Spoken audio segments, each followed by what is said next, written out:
All right. Donde Asa. This is the Island Guardians. Welcome to the 14th best place to find Pokemon TCG content, Pokemon content in general, excuse me. I am Jeff. Miguel's never here. Call him out again. It's fine. I'm all by myself, but not alone. I've got the man, the myth, the legend, Mr. Will Kiefer here. And he had a pretty good performance at NAIC, so bring him on here, talk to him about his list. Not very many players played Lost Zone Dragapult, so figured it would be a good one to check out. I'm going to put the list up on the screen real quick here. Just kind of briefly go through it. 4-4-2 line seems pretty good. You got your regular suspects, 4 Comfeys, 2 Crams, Sableye, and then what's so sick about it, at least in my opinion, is that you've got Dragapult, which has a nasty attack, but you also can still use Sableye and Charizard. So you play Manaphy for the coverage.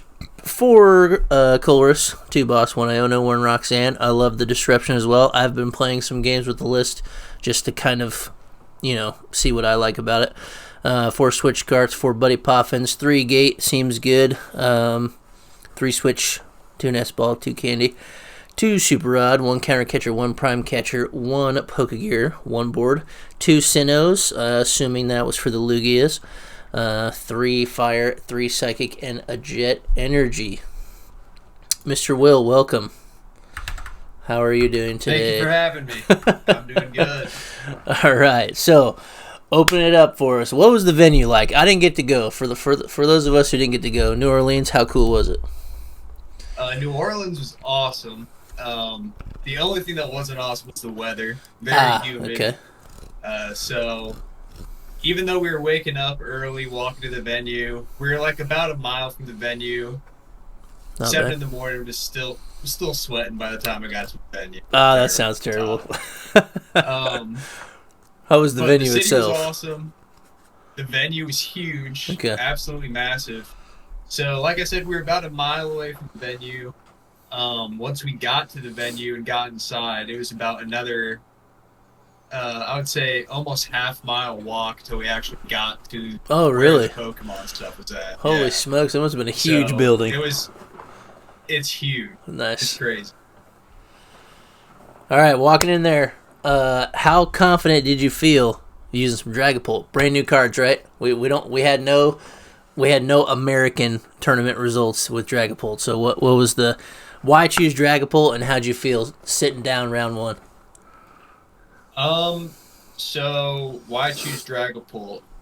Typically, for the people that know me, I like to play control stuff. Yep. Or just kind of weird stuff in general. I didn't really feel comfortable with control into such like an unknown meta. Yeah.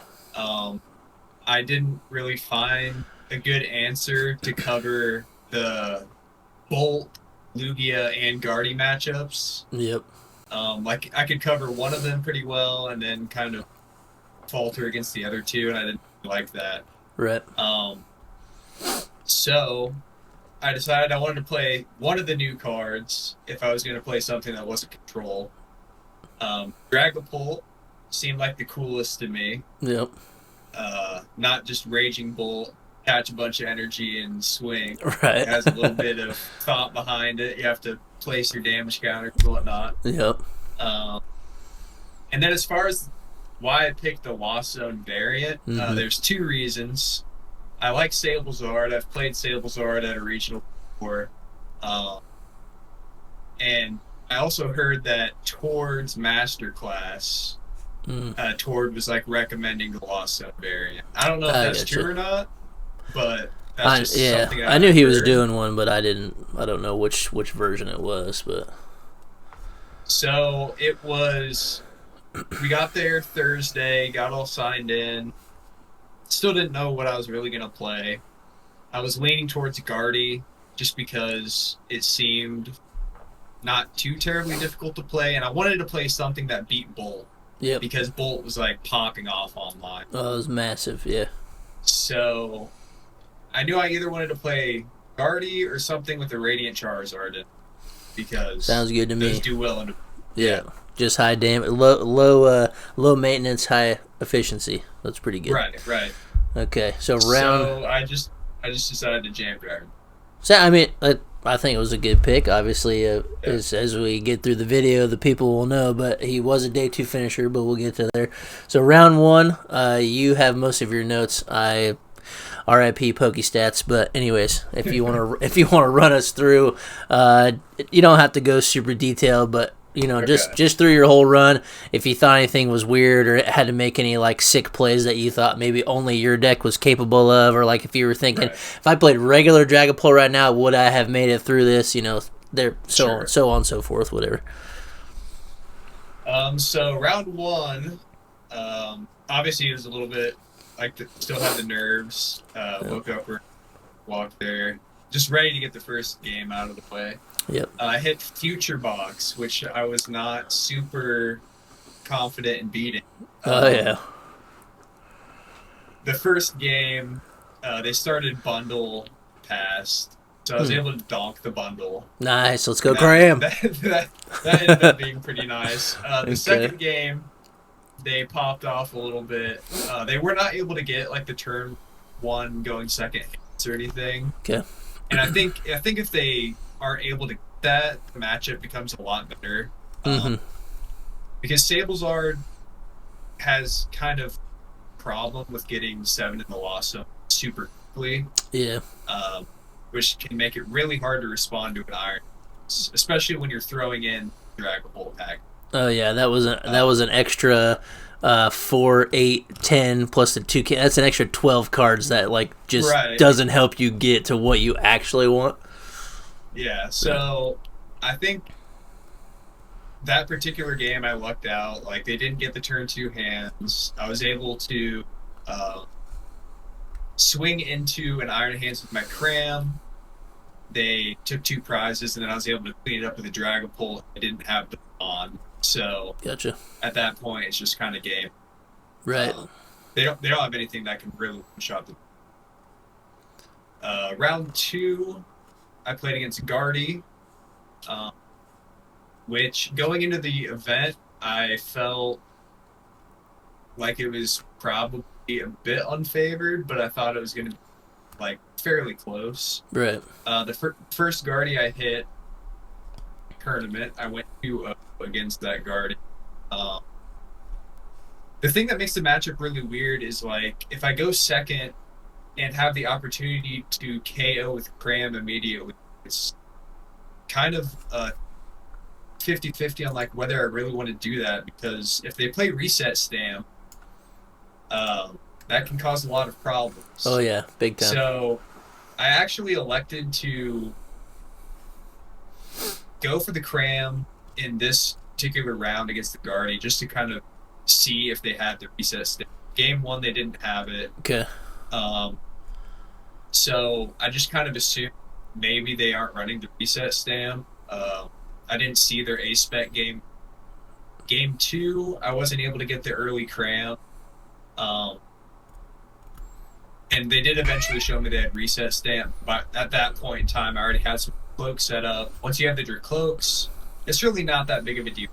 Reset Stamp. Yeah, then you get to just see so many more cards. Right. So I think I felt a lot better about the matchup after that particular round. I was scared of the double Flutter Mane or the Flutter Mane Cleft combo. Yep. But my opponent that round was Flutter. It was a bit easier round. Move your mic slightly closer to your mouth. There you go. I can turn it up a bit too. Yeah, I'm missing you on the end of some of your words. But okay, you're good. That's good. That's good. Side note: so yeah. What's better, Reset Stamp or Aroma if you're playing Guardy? I think Aroma's better. Okay. I've played with both. It's just a really weird situation because there are times where Aroma gets you 1 Curlia and it feels really bad, but there's also times where it's reset. You don't play Reset Stamp until turn 4 or 5, and at that point you can just play an Iono anyway. Yeah, it's basically just as effective. It's the same thing. That's true. If you're going against Lost Box particularly, and they get the turn 1 KO and you Reset Stamp them, or unfair stamp, yeah, it's really good. Right. But likewise, if you go first and get 3 ults into play and then get to Aroma for 3 Curlia, that's also really good. So. I think like what's sick is you can go Aroma into Curlias, and then you can still like TM Evo on the same turn if you need it, and then just get a Guardian, not have to worry about like refinement or finding Ultra Ball or anything. You just be like, if you're like, most of the time you want to go behind, and then so sometimes the play is like just get 3 Curlias and then just use TM Evo anyways, and then just pick one Guardy. I don't know. I think it's cool, but I'm still on reset stamp. But anyways. Yeah, that's I can see either way. Yeah. Anyways, back to round 2. Okay, so round 2. Against your Guardy. That was Guardy. Yep. 2-0 Guardy. Nice. Round 3, I went against Zard Pidgeot. From what I had heard from people testing was that Dragapult was good in Zard, so I was feeling pretty good. Okay. The first game, they start Manaphy Pass. Let's and go. I was like, okay, let me just Cramorant you. Yep. And game 2, they were able to Poffin a Mander and a Pidgey into play. I can't remember what they had active, but this is where I was really happy that I decided to play the Prime Catcher instead of the Unfair Stamp. Yes, sir. I was able to get the turn 1 Prime Catcher, the Pidgey. On the Pidgey, yeah. Yeah, and that's just like extremely powerful in that matchup. If they don't have the Pidgeot, it's super hard for them to get anywhere besides just having like 1 Zard in play. Yep. Nice. So yeah, that's how that went. 2-0 to Zard. Round 4. This is where I hit my first Raging Bolt. Yep. This is like what I considered a free matchup. This was a bit of an unfortunate round. So game 1, we were playing a really long game. I had a really slow start, but I just kind of stuck with it. Had like 3 Drakloaks in play and was just a bunch of Comfeys because I knew eventually I could just go Zard. Right. Rod, Zard. I gotcha. Yeah. And so I was just playing super slow.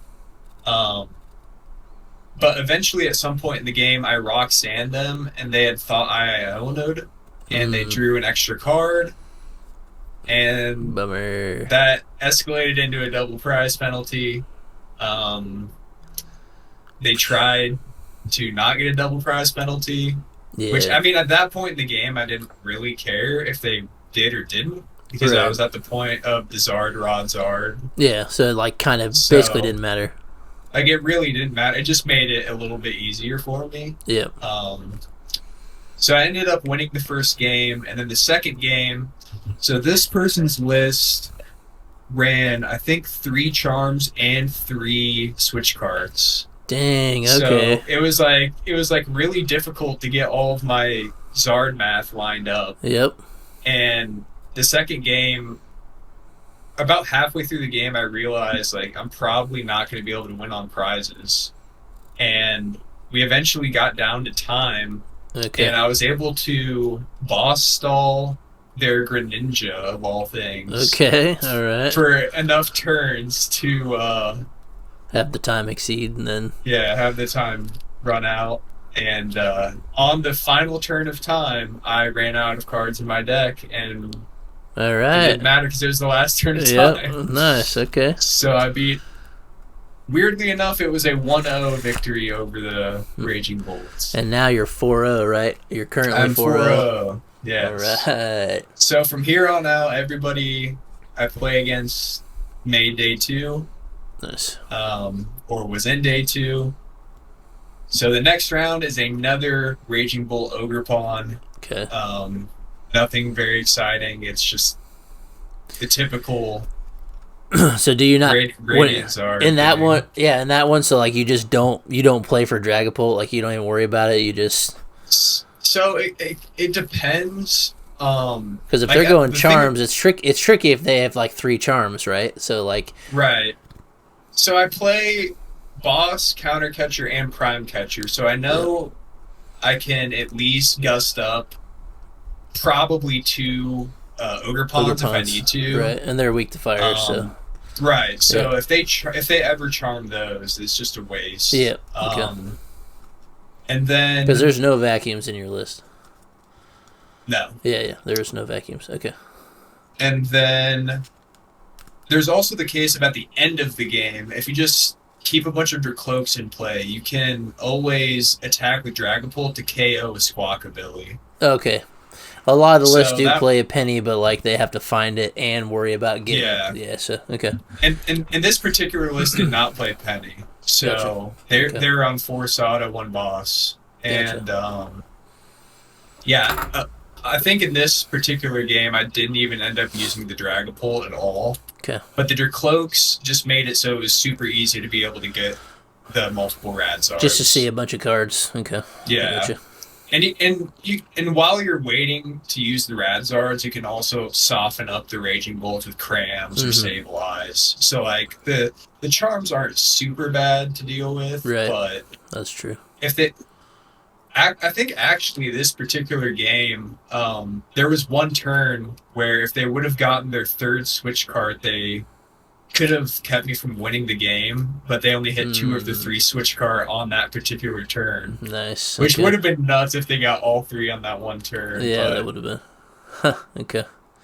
Yeah, that was another 2-0. So I'm 5-0 at this point. You're cruising. Yeah, I'm feeling good. 5-0. Only have to win 1 more. Yep. And then round 6, I hit Miraidon. Okay. The first game, I did not know it was Miraidon because they started Iron Bundle Pass. Okay, let's go. So I had no idea what I was playing against. Yeah, that's tough. And I didn't get the donk. Oh, okay. But they just drew pass for like 3 turns. Huh. So I was like, what the heck am I playing against? That's playing Iron Bundle draw pass for 3 turns. I had no idea. That's wild. And they didn't attach any energy because they didn't want to reveal like what they were playing. Yeah. But looking at their list now, it's understandable. They were playing 17 lightning energy. Okay. How many nest balls? 4 nest balls. Oh, okay. All right. But they were playing 17 lightning energy, so I'm sure their hand was like just energy. A bunch of lightning energy. Energy and generators they can't play. Okay. Yeah, so I won the first game. The second game, they just smoked me. They got the turn 2 Iron Hands.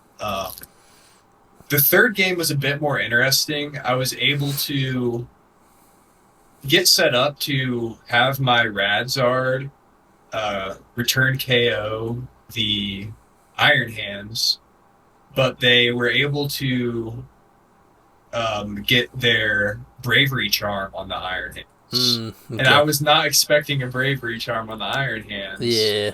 So at that point, I was just kind of cooked. Like, yep. My deck just doesn't have quick enough answers to especially a Charmed Iron Hands. Like, that was definitely a spot where I was like, man, I wish I had a vacuum. Yep. But can't fit everything in a deck. You only get 60 cards. Unfortunately, that is correct. So, yeah, lost 1-2 to Miraidon. I think that is probably the worst matchup by far. It's just... Yeah, it doesn't seem very good. Yeah.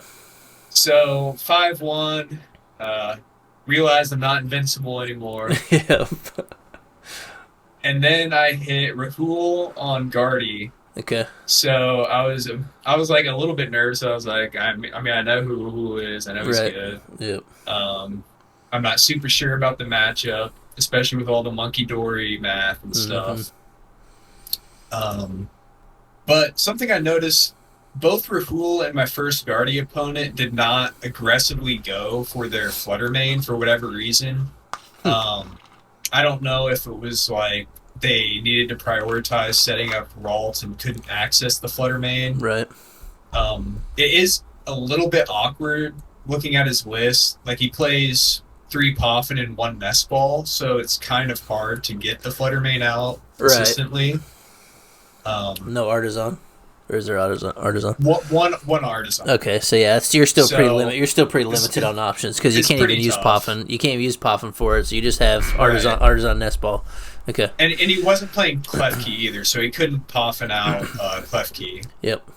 Which was definitely good for me. Yeah. And I specifically remember game 1, I had kind of a dead hand, and I started like Dreepy Pass. Mm-hmm. But I was able to like top deck Rare Candy and get turn 2 Rare Candy Dragapult. Nice, let's go. And that just like kind of cooked. Yeah. That happened to me a couple times in the event where Yeah, it's that just feels like so kind good. Of kind of a dead hand, but attached to Dreepy Pass and then Yeah. just top deck Rare Candy or something. I've noticed that in a lot of the rounds that I played, like, or a lot of the games I played online with the list, is like it felt really bad sometimes, but if you're Yes. able to get a Dreepy and attach to it and just like you're okay. I mean, you have like 18 different options to top deck that could get you to the pieces you Yeah. need. So it's just like I've found a lot of games where the same thing happened. Like I didn't get to flower select, I didn't get to do anything. I just go Dreepy attach, no switch cards, nothing, and then top deck Colress or Candy or the Pole, you know, just and then you just start swinging. And it's like it's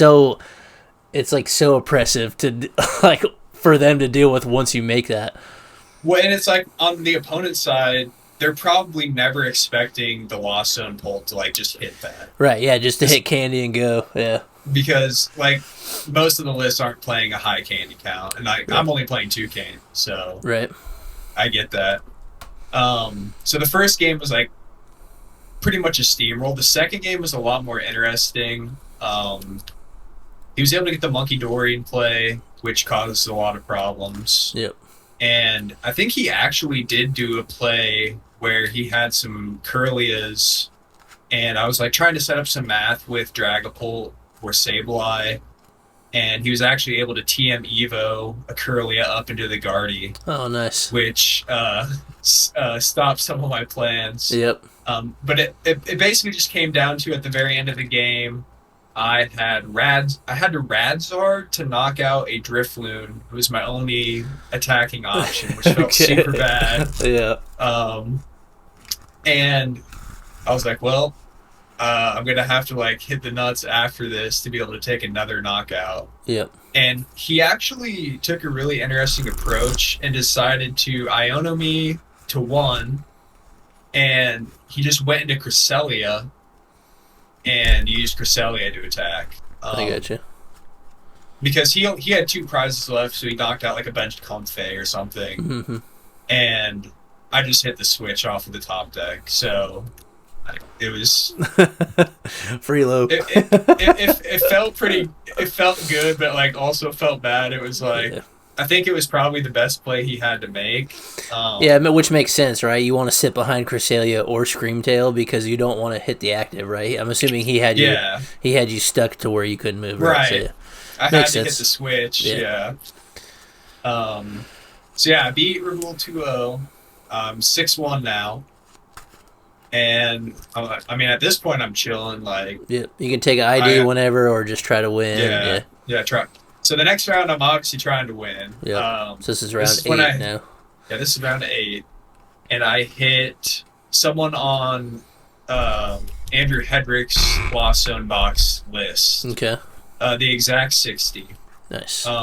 It's someone that I don't personally know, but someone that was actually buddies with James and Thomas. Oh, okay. Yeah. Yeah. Gotcha. Yeah. So he kind of knew who I was, but we had never met. Right.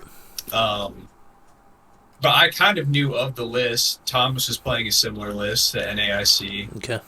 And game 1 was kind of like, it was just one of those games where you get like a Sablezard hand, you start with like Radzard, nothing. Mm-hmm. I think I actually manually attached to Radzard like 2 times. Oh. And then eventually got like the 3rd energy and just attacked with a manually powered up Radzard, and at that point I was like, all right, let's go to the next game. Like, Yeah.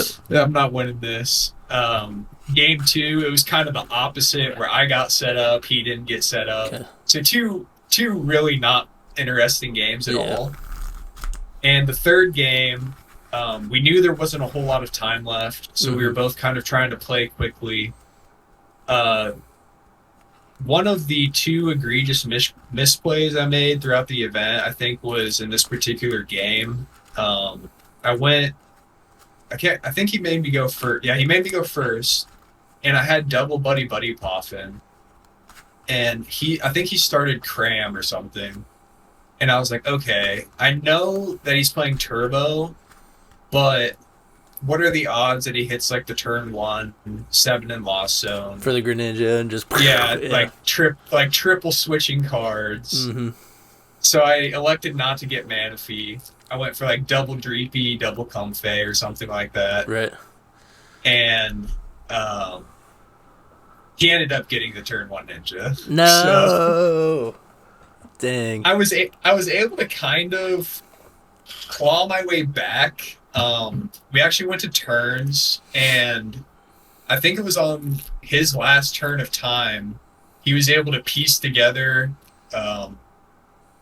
Iron Hands, Super Rod, double Mirage Gate, Prime Catcher KO Manaphy, or something like that. It was absolutely disgusting. Okay. It was, but like as he was doing it, like I saw what he was doing, I was like, oh dude, this is sweet. Like I wasn't even mad. It was you gotta really respect cool. the place, yeah. You gotta respect the place. It's like he only had 2 gates left. He had like 1 rod left. Like he had to hit all the pieces. It was awesome. Like me with my hassle. Yeah, it was a very similar situation to that. It was a very exciting game. Yeah. So yeah, that was round 8. So I'm 6-2. Yep. And before I even go to sit down, like I've made the decision, like I want to ID if I can. Yeah. Some people hate on that. Me personally, yeah, I'm just trying to play some more Pokemon. There you go. Yep. Also, it's a little bit different at an IC because you can get money top 64. Yeah. Instead of top 32. So taking the ID doesn't feel as bad. Yeah, it's not quite as bad. It's still pretty bad. Yeah. And ironically, round 9 is the one Lugia I would have hit the entire tournament if I didn't ID. Nice. So the one game where my 2 Temple of Sinnohs would have actually done some been work. Useful. Yeah. Other than a stadium bump. Yeah. But yeah, we took the ID. Okay. I think he was pretty happy. I don't think he had a day 2 before. He was pretty happy about it. There you go. So I was cool with it. Yeah. So after day 1, 6-2-1, went straight back to the hotel and ate some pizza and passed out. Nice. I was tired. Pizza and Mountain Dew. What? How did it go? Like, how was the event? Like, did they have lunch or was it like pretty fast? No lunch. Or, like, no lunch. So what time did you guys finish? Because I was super impressed at Indy when we didn't have lunch and we were done at like just before 6 or something. Like it was like we got done so fast. It wasn't that early. Right. I know there's way more players there, more coordination, but I just, in your opinion, I didn't know, compared to other regionals, it's your first IC, but compared to a regional, Right. do you feel like the time went like pretty well, or was it like, still have a lot of breaks? I mean, I think it was like pretty comparable to like any big regional. I think we ended up getting out of there like 8:30, so it wasn't like bad or anything. That's not that bad. And there was a couple times where the power was like flickering, so I'm sure that messed up a lot of stuff as well. Yeah. Okay. But yeah, it was ran fine in my opinion. Like if we would have been in there until like 10 or 11, I probably would have said something that it was bad. Yeah. But I get you. Can't complain about getting out at like 8:30. Gotcha. So you finish at 6-2-1 on the perfect 19 match points. Yep. So we're going to sleep. We're waking up day 2. What do we got? What's round 1 of day 2? Round 1, day 2, Raging Bull Ogerpon. And you're like, all right, eat it up. I'm like, heck yeah, dude, a free win. Yep. I did 2-0 the Raging Bull Ogerpon. Okay. This opponent also forgot about resistance. That's what you're telling me. Yeah, so there was a turn where like I just had nothing to do, so I was like, I guess I'll just like Sableye to maybe set up a KO on Squawkabilly in the future with like Cramorant or something. Yep. So I just like Sableye everything on Squawkabilly, and my opponent sets up a Sandy Shocks, brings it to the active, swings for 90. Just kidding, it only does 60. Yep, because everybody forgets Sableye's got that -30 to fight. Yeah, -30. And he looked at me, he was like, man, you knew about that before I did. And I was like, yeah. I was waiting. Said, yep, I've dealt with this before. And surprisingly, he didn't just like scoop the game up immediately, which like I don't know. I feel like he maybe should have, because at that point I was able to take 2 prizes with Sableye, and then it's like super easy for me to just chain 2 Radzards. But I don't know. There might have been a chance where like he was able to break me or something. I don't remember. Let me see if I can find his list. Now I remember why he didn't scoop. This guy was actually playing a Judge and an Iono. Okay. In his Raging Bull. All right, so he had a couple of ways to disrupt. And 2 Pal Pads. Okay. So yeah, he did judge me a couple times. Okay, that's not bad. I like that. That's like one of the downfalls of that deck is you're just go and you can't you have no disruption. So that's pretty cool. Yeah. So that was definitely the most interesting Raging Bull that I played against. Yep. So yeah, that was a 2-0. Round 11, I hit the mirror.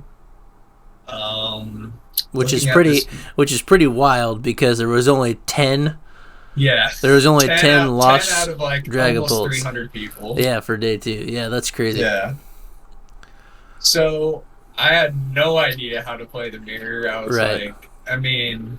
And you can't even assume the counts. Like the counts could be similar, but it depends on like how they prefer it over you. So. And my thought process was like, surely whoever gets a Dragapult set up is just winning. So like that's just what I went for. Game 1, he goes double Buddy-Buddy Poffin. I'm like, all right, cool, dude. I can't really do anything to that. Yep. I think I tried to hang in there for a little bit, but scooped rather quickly.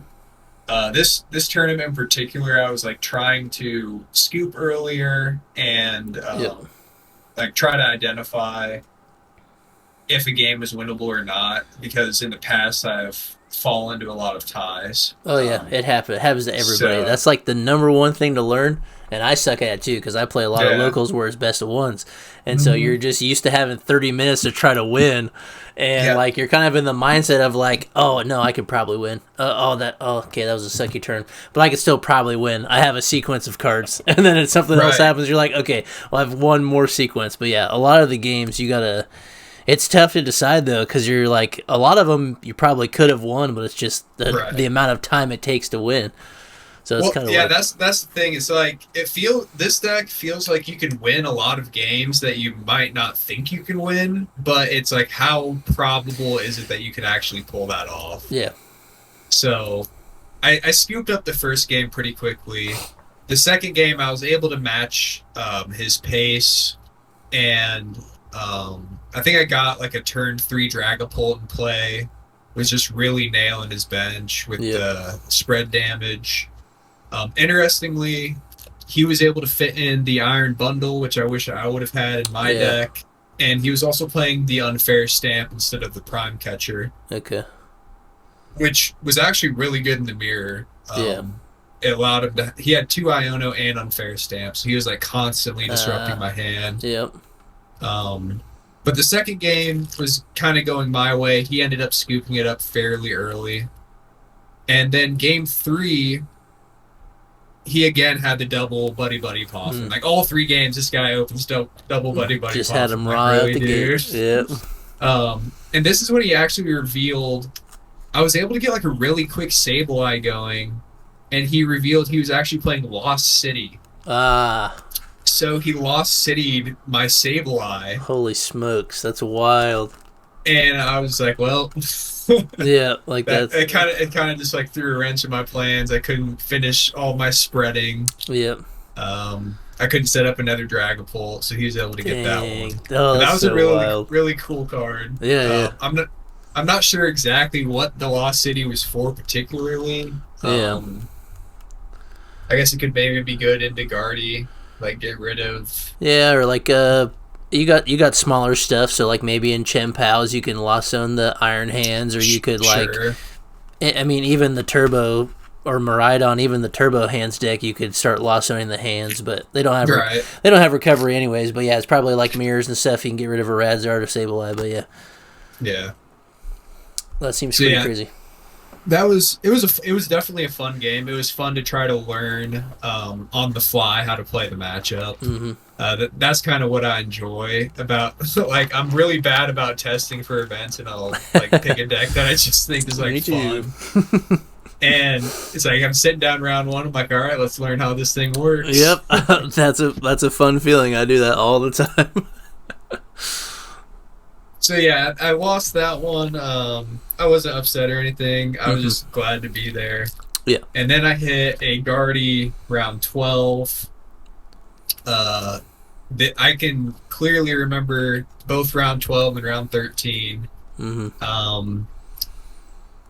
The first Guardy I hit with round 12. They opened Flutter Main. I opened like unplayable hand. Draw pass for like 3 turns. Scoop it up. Yep. Game 2, they opened Flutter Main. And I'm just like, all right. Yep. I try my best. I can't get anything going. So it was like super not fun game at all. Like it lasted maybe 15 minutes. That's so tough. It was nice. I was able to go get some food. At this point I was getting pretty hungry.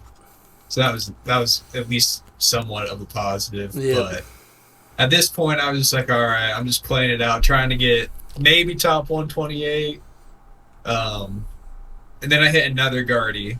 Round back 13. To back. Yeah, back to back. Let me see if this list had anything. Looks pretty standard. Did you play against any Guardies that kept the luxurious cape? Any of them keep that you played? So I know it's not as popular. I was just kind of curious, but no, none of them played the cape. Yeah, it's mostly double charm. That's it. Right? Double charm, yeah. A lot of them were on like one Sinnoh, one Artisan. Yeah. Let's see, anything of note. This one was playing Mimikyu, I guess. Yeah, that's a little different, right? Yeah. Yeah, Mimikyu for like the Zard matchup. Probably decent against like the Bolt matchup, I guess. Yeah, that's true. But again, so this one was actually funny. I opened Dreepy, they opened Flutter Main, and I was just like, are you freaking kidding me? Like, here we go again. And he was like playing through his turn, and he was like, oh, I mean, I don't even know what kind of Dragapult you're playing. And I draw my card, and I'm like, well, I'll bench a Comfey. Yeah. Like, I can't do anything. So the first game was bad. Yeah. The second game, I was actually able to play. But I ended up falling to the double Turo. They were able to Turo up a Guardy with like 200 damage on it, and then Turo again after that. Yeah, that's tough. It was just pretty rough. Yeah, that's like incredibly hard to beat a double Turos. Yeah, it was just too much. So I ended up going 2-2 against Guardies overall in the event. I do think it's probably a bit worse than 50-50. Yeah. Especially without the Iron Bundle. Yeah. I think if I could have squeezed in like an Iron Bundle and another Nest Ball or something, the matchup might have been a little better. Right. But at that point, you're just going to lose to the Flutter Main plus Clef-P anyway. Mm-hmm. So I don't know how much of a difference that really makes, but that was just kind of my thought after the tournament, after playing against so many Guardies. Yep. So at this point, now I'm really like, well, hopefully I can just like win one more at this point. Yeah. I'd rather not lose all but one of my rounds day 2. So second to last round, I hit Miraidon. First game was terrible. Turn 2 hand shenanigans. Yep. The second game, I was able to immediately respond to the hands. I was like, all right, I've been here before. Yep. So at the start of the game, I just went for like triple Comfey, was aggressively going for lost zoning things, didn't even get any Dreepies in play. Right. And was able to get the immediate response Radzard into the Iron Hands. Nice. So this ended up actually being a game. And we ended up getting to the end of the game where I had 2 prizes left. They had 2 I believe 2. No, they were down to 1 prize. And they had a damaged Iron Hands, and I had a Radzard, and like just a bunch of bench nonsense. But they didn't have any Gusts left. Okay. So their bench was full. I put the Radzard in the active because Iron Hands wasn't able to KO it. It had a double turbo on it, so it couldn't KO it with either of its attacks. Yep. And they eventually got to a point where they just sent up a Zapdos, because if I knocked out the Zapdos, I'd only get 1 prize. I couldn't win the game. Yep. I was also out of Gusts. I don't know if they knew this or not. So I was like in a position where I had a Radzard active. I have to take a knockout because I have like 3 or 4 cards in deck. Like I'm gonna deck out before they do. Yep. So I just eventually had to take the knockout, and this is where my second misplay of the event, like at least glaring misplay, was I had preemptively benched a Cramorant. For whatever reason, I think my thought process was it was easier for me to bench this Cramorant to finish up the Iron Hands that I smacked with the Radzard, because I think it had a charm on it. Yep.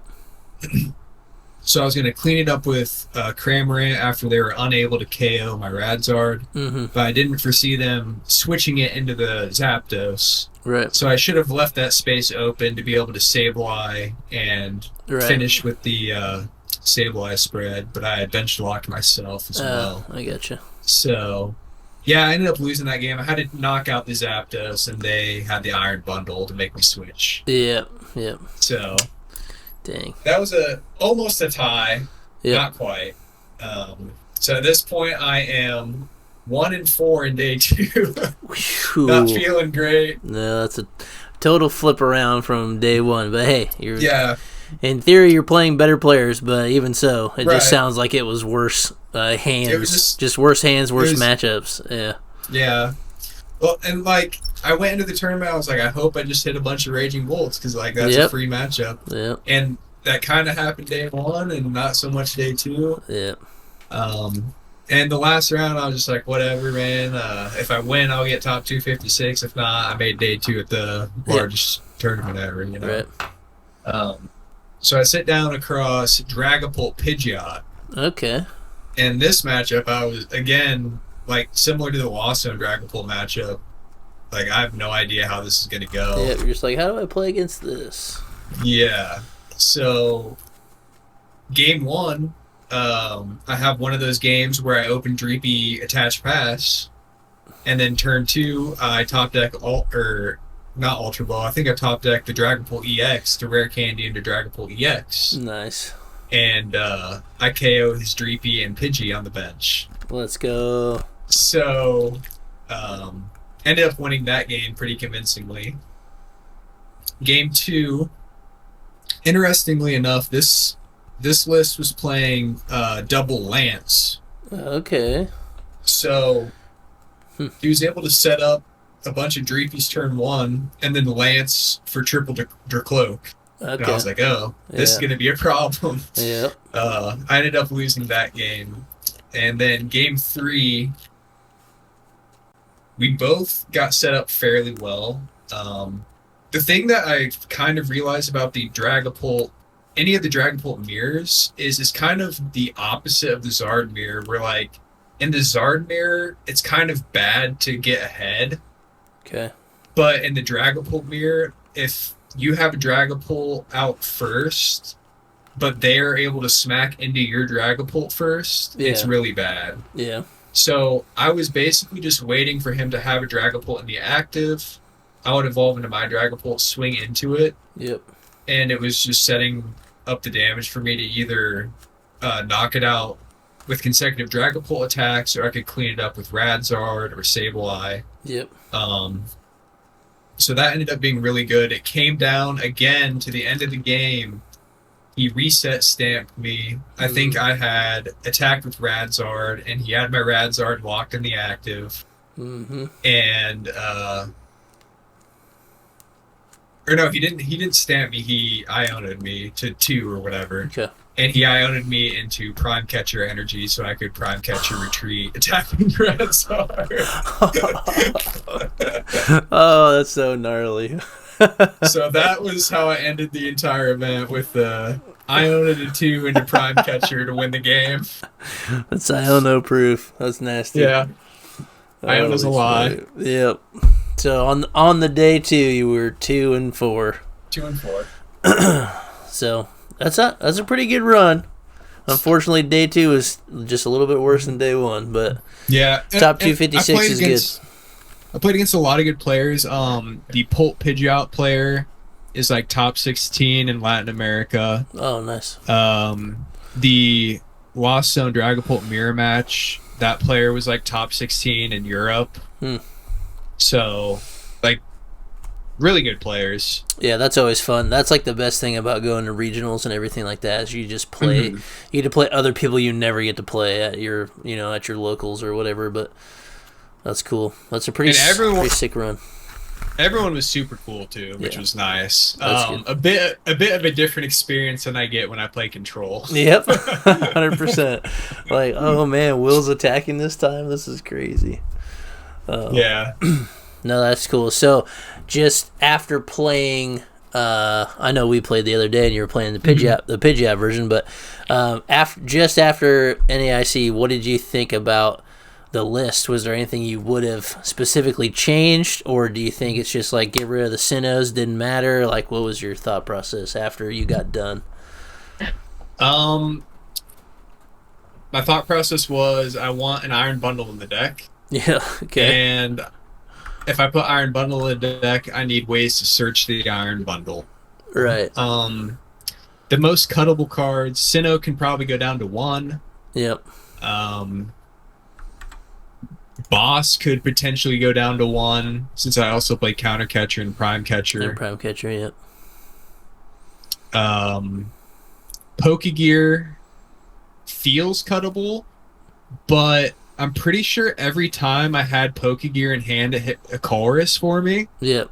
So I feels good. If I wasn't, it bailed me out a lot. Yeah. Like, the thing that's really cool about Pokégear is like it's kind of a 5th Colress. Yeah. But if you have to flower select between Pokégear and something good, you just throw away the Pokégear. Yeah, almost always. You're like, nope, so Pokégear's out of here. That's nice. Yeah. I think I would though. I'd probably go a 1-1 split with the Sinnoh to make it an Artisan Sinnoh. Okay. And then probably has to be cut the Pokégear for an Iron Bundle. Okay. Yeah, because the Artisan gives you the extra searching. I'm pretty sure. Are you saying something? Yeah, I was saying that the if you cut, just lagged out hard. Can you hear me now? Yeah. All right. I was saying if you do cut the Sinnoh and go to 1 Artisan, that's your extra search for Iron Bundle. So that makes sense to just swap those 2 cards. So I don't know. That's pretty good. The night before the tournament, I was debating on the bundle, and I think I ended up cutting the bundle for the second boss. Oh, okay. And the thing that's really weird about it is, like, with Dragapult specifically, having more gusts than a typical Lost Zone deck is really good, because so many things don't die to your Phantom Dive. Yeah. Yeah, and then if you boss something else up, usually they die to the Sprinkle from the Phantom Dive. Yep. Yeah, so, boss feels really good in it. That's one of the things I thought about when I was playing the list. Having two boss felt really good, because if you get the Dragapults going and like you don't make it to even 7 cards in the Lost Zone, if you got a Dragapult up, sometimes it just doesn't matter. Like, you don't need to play Colress, just find boss and then play. So yeah, I think it was good to have 2, because like.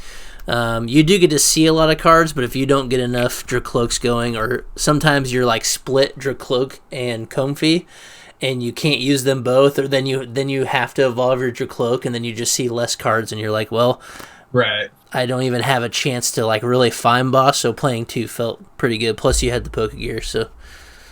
But overall, I mean, the list felt really good. The most useless card was actually surprisingly the Sableye. Okay. It just like didn't come up very often. Where like most of the time, I'd rather either attack with the Dragapult or the Radzard. Right. At that point in the game. And basically what you're saying too, it was like hit and then boss and hit something else. You didn't really need the Sableye. Plus you're smacking with something that's more than likely not getting return knocked out. When you use Sableye, you're like it's always dead. So you just get 12 damage scanners to die. And this deck can particularly struggle with getting like 10 in the Wasp Zone in a reasonable amount of time. Yeah, so 10 seems hard, and it's like kind of when you get split between Comfeys and Drakloaks, you see the same amount of cards. You just don't get you just don't get the Lost Zone. It feels like you're Lost Zoning 20 cards, but you're really only Lost Zoning like 5. And by the time you're like, oh man, I can't even Sableye yet. No, I thought the list was pretty cool. Like I said, I played it for a couple weeks. Seemed good to me, but anyways, overall experience, that was your second day 2 ever, right? And then that was your first IC. Yeah. And then you day 2'd it. So that's pretty sick. A good way to end the season. What overall did you weren't even really like particularly trying for worlds, but how many points did you end up with? Like 200 something, I think. Okay. I got you. I never checked, but yeah, like I didn't even max out like either of my locals. Either of my local. I didn't even go to 6 cups. Like, yeah. So I think I will try a bit harder this next season, just kind of depending on life, But Mr. Full-time teacher now, so you got a lot to handle. Yeah, that's probably gonna not allow me to go to as many events as I want to, but we'll see.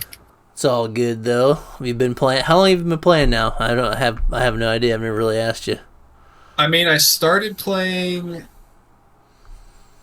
15 years ago. Okay. I took a break for like 4 or 5 years, somewhere in there. Gotcha. So I didn't really play at all during the X and Y stuff, and then came back for Sun and Moon. Yeah. But this past year has been really good. Like, I've seen a lot of improvement compared to the previous season. Like, every regional or every major I went to, I started out like 4-0, 4-0, 3-0-1, 5-0. Okay. So like all 4 of my majors, I started off pretty hot. Yep. Day 2 of the 4 majors, and then lost a winning in at a third. So felt pretty good. Yeah, and now you know what it feels like to be in day 2, and just like you can do it. That's like the best. Yeah, that's gotta be a good feeling to have. It's a big hurdle. Like before getting a day 2, it's like, man, it just feels impossible. Yeah, it does. Like Exhibit A over here. Like, I know I'm not a terrible player, but and there's so much variance now. Like it's like it totally has nothing to do with like skill. I feel like sometimes there's just too many people.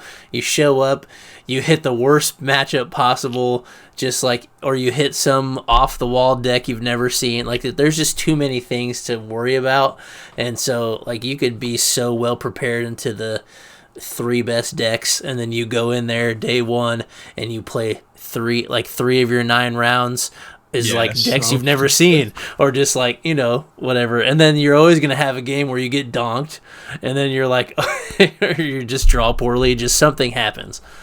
So and like another thing I had learned from this season was like, a lot of times I make poor choices in the decks that I play, but the 2 times I day 2'd, like the first time I played Charizard, just like one of the best decks. Yep. And then this time I played Dragapult, Lost Zone Dragapult, which into the field felt like one of the better decks. Right. Like assuming that Bolt was going to be a high play percentage, it's super good into Bolt, and felt pretty even into everything else. Good. So maybe I just need to pick good decks. Pick better decks. Yeah, I mean, we've all played questionable things, and that's what I've kind of had to do to myself too. Like, I played a Spathra in Indianapolis, which I just really like the deck. Probably shouldn't have played it, but it's just like it's like I said, there's just too many people now. There's too many variables. So like you kind of want to go in with something that's like spicy, but then you don't get to hit the right matchups. You don't get to like just the variance happens and you're like, okay, well, it was a sick call, but I hit decks that my deck does nothing to. Well, yeah, and that's like with me playing control so much, it's very weird playing attacking decks because I'm so used to playing a style where like I don't really do a whole lot. I'm just kind of responding to what you do. Yeah. And there's times where it feels like it doesn't matter how good I am as a player, like control just like can't win this matchup. Right. But when I'm playing an attacking deck, there's like always a chance right. of being able to win. Yep, that's which true. definitely feels really good. A little different change of pace for how you normally play. Yeah. Nice, I like that. Cool. Recap of the episode, pick better decks, right? Yes. just go make the best choice you can, play a deck you're comfortable with. I'm so super for just play what's fun, but if you actually want to like day 2 or do well, you really got to pay attention to the meta. And there's like, it used to be like 5% luck. Now I think it's like 15% luck because you just have no idea what you're going to sit across from. Yeah. But yeah, moral of the story, pick something that you're comfortable with and that's actually good. But yeah, anyways, thanks for hopping on here. It's been about been about an hour, so that's pretty cool. All right. Long episode to watch. Hopefully people stick around for it. I want to try to do more styles of videos like this to like, I don't know. We used to have 3 guys here just talking about random stuff. I don't know how well that went, but it's nice to have people on here who have a different insight and have placed better at tournaments than any of us have. So might put a little bit more merit towards the channel to get some actual substance out there. So I appreciate having you, and we'll look forward to the next season. Try to get some good results. So, absolutely. All right. Where can people find you? Are you like on socials? Do you use Twitter or anything? Do you care about any of that stuff? I don't really care about any of it. Shout it out if you want, but it doesn't really matter. My Twitter or X is at WDKIEFER. I don't really post a whole lot on there unless I'm at an event. I'll post stuff about events when I'm there. Gotcha. Okay, well, if you want to see the man, there you go. Like always, like and subscribe if you haven't done it yet. If you do like styles of videos like this, throw comments down there. Tell Will how cool his beard is, something like that. Whatever you want to do. So, all right. Thanks, everybody. We'll catch you.